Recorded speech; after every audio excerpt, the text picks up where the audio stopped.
திரைப்படங்கள்லாம் பார்ப்பீங்களா? ம், இவ்ளோ சீரியஸான ஒரு பொலிட்டிஷியனா மாறிட்டீங்க. ம். விஜய் படம்லாம் பார்ப்பீங்களா? எப்படி டைம் பொழுதுபோக்குக்காக ஸ்பெண்ட் பண்ணுவீங்களா?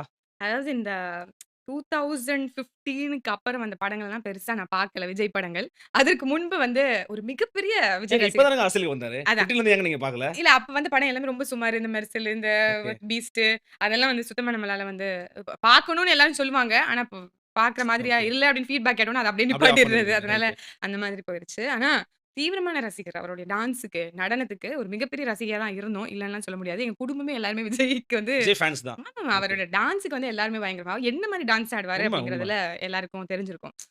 அதனால படங்கள் எல்லாம் பார்ப்போம். முன்னாடி ஒரு காலத்துல எல்லா வாரமும் படம் வரும். ஆமா. இல்லையா? ச ச ஃப்ரைடே, சாட்டர்டே, சண்டே இதாவது வந்துட்டே இருக்கும். ஏதாவது இவ்ளோ வந்துட்டே இருக்கும். மால்ஸ்லாம் அன்னைக்கு கிடையாது. தியேட்டர்ஸ் மட்டும் தானே தியேட்டர் அன்னைக்கு. தான். ஆமா, சத்யம், சங்கம் தியேட்டர் ஒரு தியேட்டர விட்றதில்ல. ஆமா. வீக்கெண்ட்னா ஒரு படம், அதுக்கப்புறம் டின்னர்ங்கிறது எங்களுடைய வார ருட்டீனு. ஒரு வாழ்வியல் முறையா மாத்திட்டீங்க.